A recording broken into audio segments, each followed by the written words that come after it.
What? What? What the hell is this? Harumph! I didn't get a harumph out of that guy. Give the governor harumph. Harumph! You watch your ass.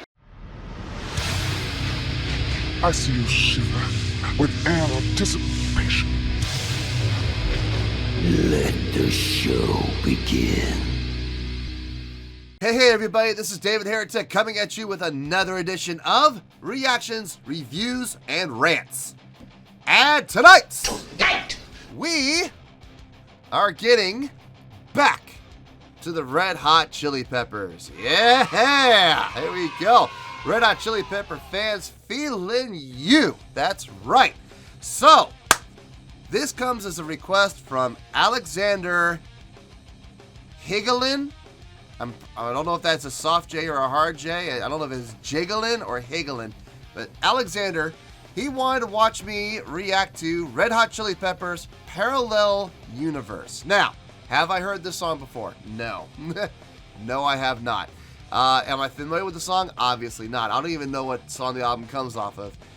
But we're going to find out, aren't we? Yes, we are. This was originally posted by the HQ Music channel. Good to know there's one out there.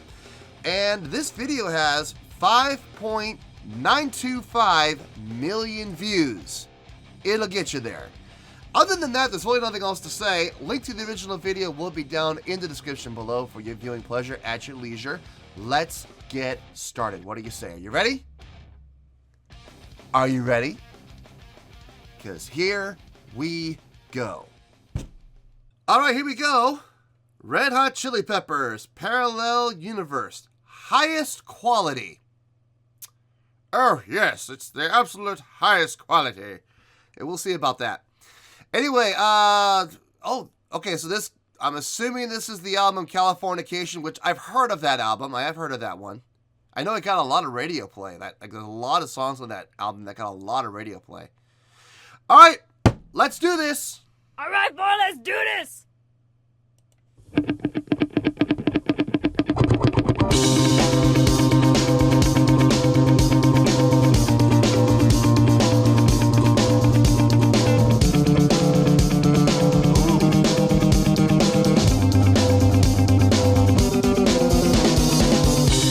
Nice.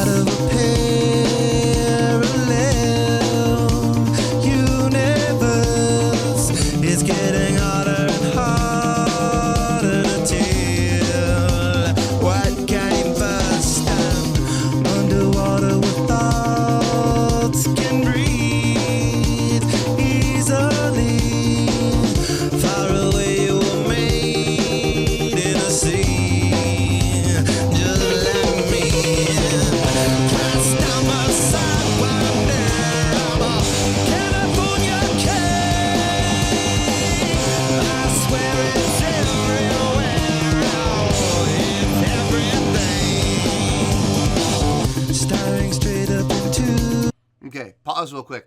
Okay, I am absolutely digging what the guitar player and the bass player are doing with those inverted thirds and those variations on thirds. I love it. Very melodic, but not overly busy. It sounds like both the guitar player and the bass player are playing in unison. They're playing those. They're playing 16th notes. They're playing 16th note flows here. And they're inverting each other. Like the guitar player's here, bass player's here, right? On the thirds. So the bass player's playing the root, guitar player's above him on the third. They both go down in unison to the third. Now, here's what's cool. Guitar player goes up slightly. He goes back up about, I think, 2 semitones above where he started.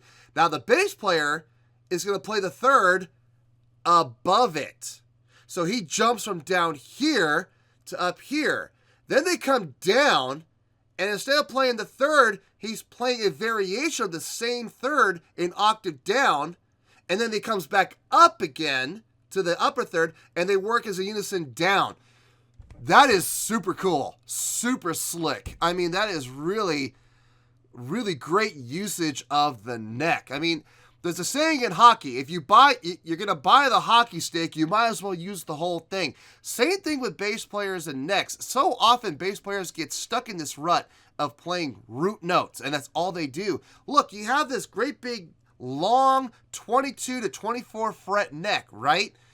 You're paying for the whole neck. Why not use it all at some point, you know? Don't just sit there on root notes. Be experimental. Experiment with it. Maybe you might find out that the bass is capable of doing far more than you think it is. Anyway, great job. Let's keep going. Let's keep going. The sky, oh my, a solar system that fits in your eye. Microcosm, you could die but you're never dead. Spider web, take a look at the stars in your head. Fields of space kid, crest down my sidewalk now. California king, I swear it's everywhere. Oh, it's everything. Crest down my sidewalk now. California king, I swear it's everywhere. Oh, it's everything. Okay, pause real quick. Two things I want to. I already talked about the bass player and the guitar. On the choruses with those unison lines where they're going together the whole time. That's awesome. Love that. That really helps fill out the sound. I want to talk really quick about Anthony Kiedis' voice. Now, I'm still not a big fan of his tone. I don't like his tone. It's very nasally. But, having said that, I am impressed by how well he's singing in pitch. I mean, he is doing a great job of hitting the notes and singing in key. He's not being flat. He's not being sharp. He's right on key. Now, could that be auto-tune? I don't know. Could be. But it sounds good from a pitch standpoint. So, good on him. The other one that I want to talk about the drummer. Chad Smith, I believe his name is. I'm hearing some great fills from him. I'm hearing some fills, and what's really cool is I'm hearing fills that are starting off the snare. So, he's on the snare's on the 2 and the 4s, right? He's hitting the 2, he's hitting the 4, and as he hits the 4, he immediately, without any hesitation, starts the fills. And that's usually, it's very unusual. Usually drummers, when they hit the snare, they don't want to go into a tom fill like with the snare being the start of the fill. They usually want to start fills typically on the toms. But Chad's using the snare to start the fill, which is really cool. It eliminates that little 16th note of gap time, that little bit of dead space, that little bit of dead time. It eliminates it and keeps the drums flowing in that circular feel pattern. Really nice. Really, really nice. All right, 10 seconds back. I know. I swear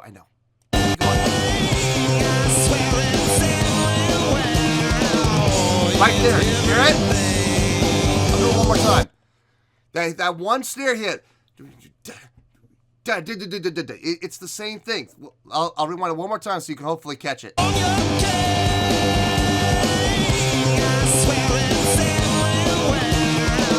There it was. There it was.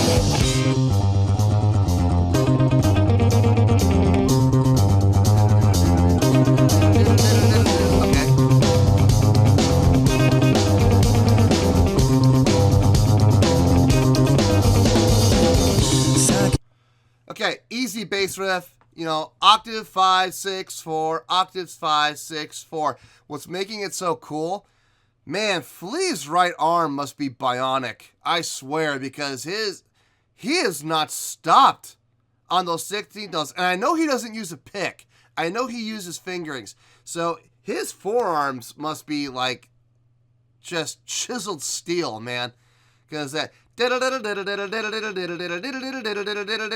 mean, that is not easy to do. Well, okay, the riff is easy to do. And if that's all he did was that, that wouldn't be hard. But he's doing he's keeping that same 16th note run going the entire song. Let me tell you something, folks. For those of you that don't play bass, After doing 16-note run that fast, that long, I would say I could give myself maybe 45 seconds to a minute before my arm is going to feel like it's on fire, okay? He's been going nonstop for almost 2.5 minutes. I mean, this guy's forearms must be incredible. So, good on him. And good way to keep it going without losing the speed. I want to hear that again. I'm sorry. I want to... Nope. Nope. I don't care. Hey, it's my show. Hey, shut up. I don't... You can play that pig noise all you want. I don't care. It's my show. I want to hear it again. We're going to hear it again. Right here.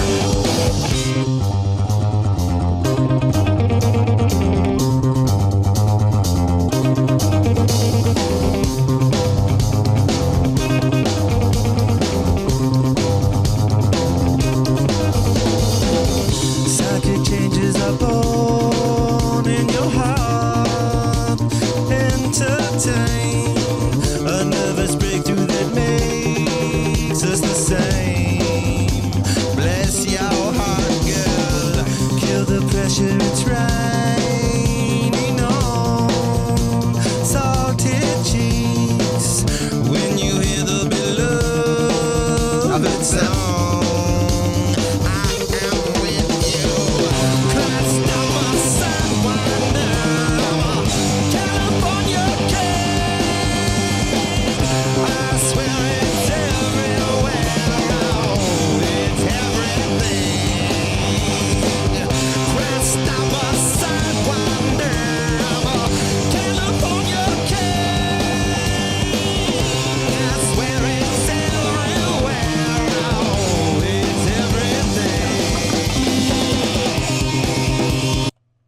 I think we're about to have a guitar solo right there. I heard the guitar player's tone change, so we may be having a solo coming up. I'm super impressed. I'm super impressed with everybody. Except Anthony. I'm sorry. I can't lie, okay? I'm not impressed with him. Other than the fact that he's singing in pitch. Everything else, I'm... This could have very easily been an instrumental song, and I would have been okay with it, honestly.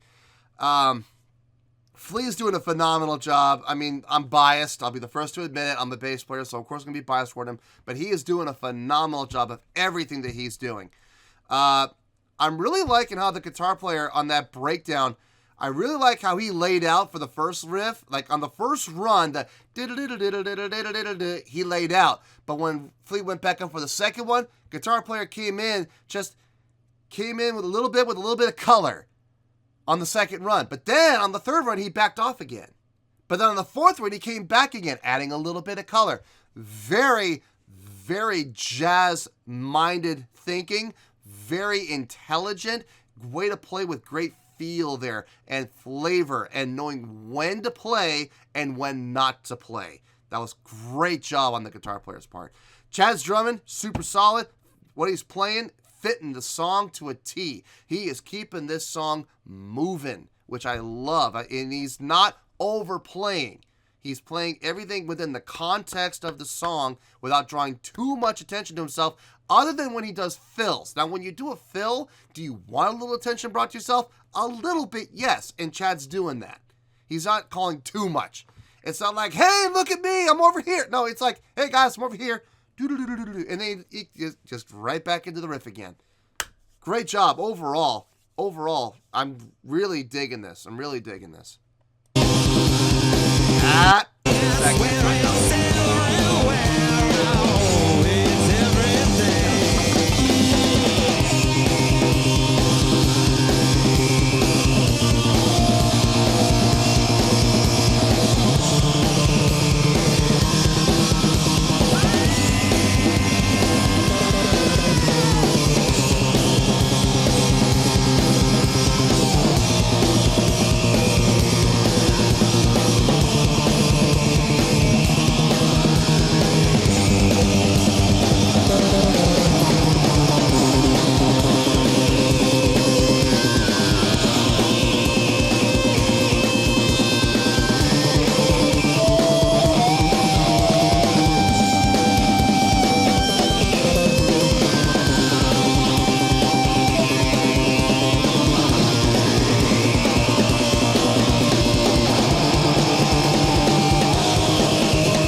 not bad. Not bad at all. That was actually pretty good.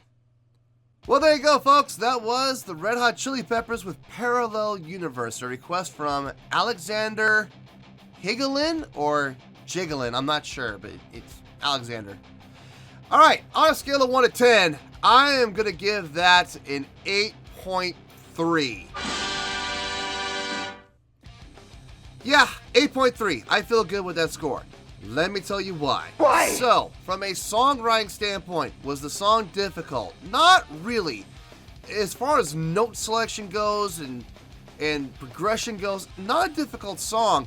What made the song attractive to me was the 16th note feels that they were doing the whole time. And when I mean the whole time, I mean Flea never once, and the guitar player would drop out, but Flea never once stopped playing. He started right from the get-go on this song, and he never took a break playing those 16th notes for the entire time.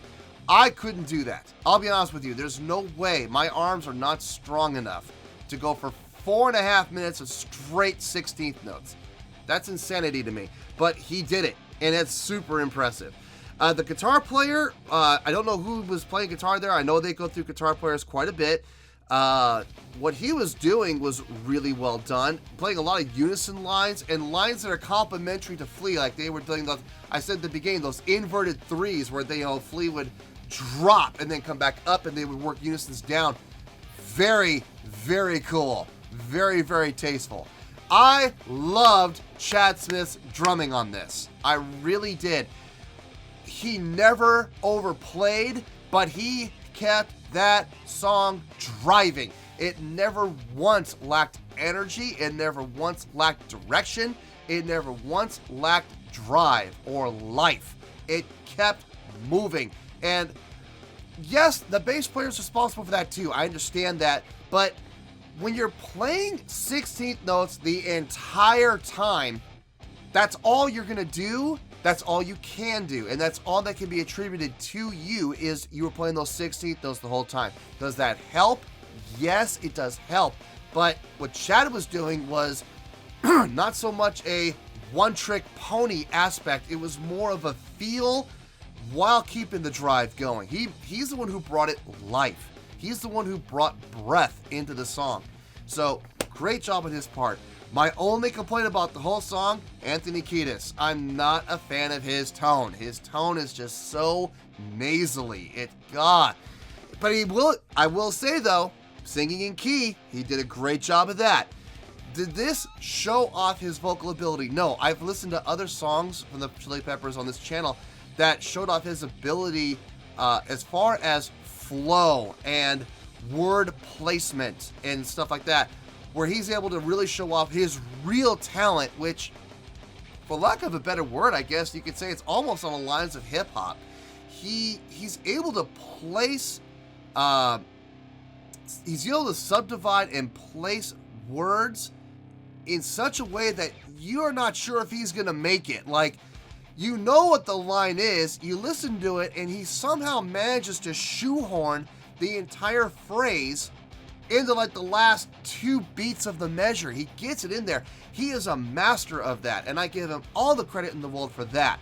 He has great flow. He has great timbre. I will also say, for Anthony Kiedis, his diction is really good. He's not slurring his words. He's not mumbling. He speaks with great pronunciation, great vowel formation. I can't do it. That's why I'm not a lead singer. But great vowel formation, great diction, and great pronunciation. So I will give him all the credit in the world for that as well. His tone for me, it's like nails on a chalkboard. I don't like it. So 8, so that's why they're getting the 8.3, folks. Was the song difficult? No, it was not a difficult song. It's a pretty easy song. But it was executed very well. It was a upbeat song. And I really, really, really dig what Chad Smith was playing. And I love the unison work between the guitar player and the bass player. So, 8.3, final score, I have spoken. Well, that's going to do it for this edition of Reactions, Reviews, and Rants. Hopefully you all enjoyed the show. Hopefully I was able to entertain you. If I was able to put a smile on your face and brighten your day, then I did my job. And I'm so glad I could do it. If you did enjoy the show and you would like to see more videos like this, feel free to do so by joining the fan base by clicking on that button down there. Yeah, you know the button I'm talking about. Click on that button, join the fan base, and become one of us. Now, for whatever reason, if you don't feel like clicking on that button, that's okay. I still respect you. Also, if you do in fact like this video, please give the video a thumbs up. It will do me a world of good and it will do you absolutely no harm whatsoever. Finally, if you did join the fan base, there is a bell down there that you will find that you can click on. By clicking on this bell, it will keep you up to date on everything happening with this channel, including when new content gets dropped. So, if you want to stay in the know, click on the bell and you'll stay in the know. Well, that does it for tonight, folks. Until next time, this is David Heretic signing off, reminding you to stay fabulous and support each other. Later. Peace.